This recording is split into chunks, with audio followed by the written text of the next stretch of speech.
Today we will talk about Richard Drayton's book, Nature's Governments, Science, Imperial Britain, and the Improvement of the World. This book shows how colonial expansion led to complex kinds of knowledge.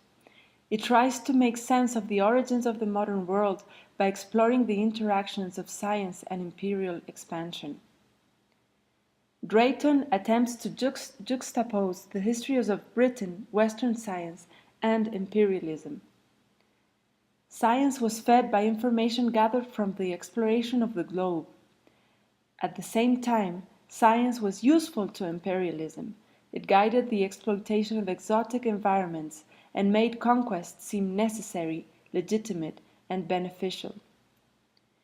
Drayton traces the idea of improvement of the world through science.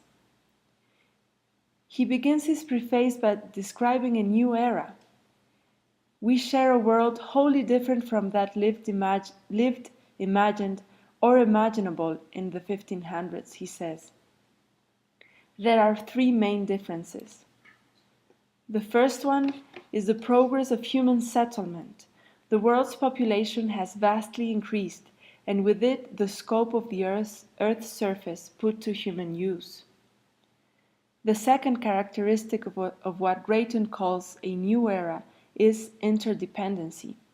With the increase in scale of existence came the replacement of local structures of life with a new cosmopolitan tendency, what we understand as globalization. The third element is the knowledge of nature and how it has transformed the boundaries of human power, and with it our attitudes to the universe and to ourselves.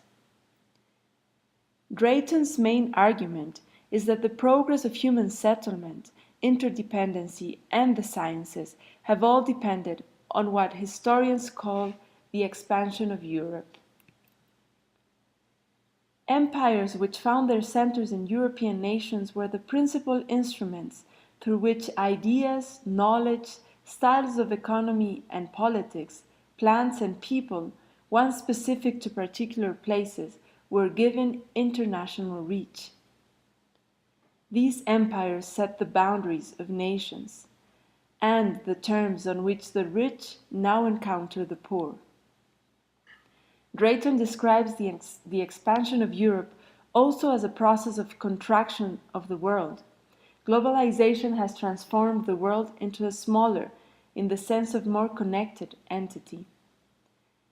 Empires, from this perspective, are engines which bring human communities, once separated by distance and culture, into systems of exchange and interdependency. Drayton analyzes the story of the European botanical gardens as a way to understand the dynamics of empire. The botanical gardens were inspired by the desire to build a garden that would collect in one place all the plants of the world. Drayton relates this desire to the Christian heritage of the loss of the Garden of Eden.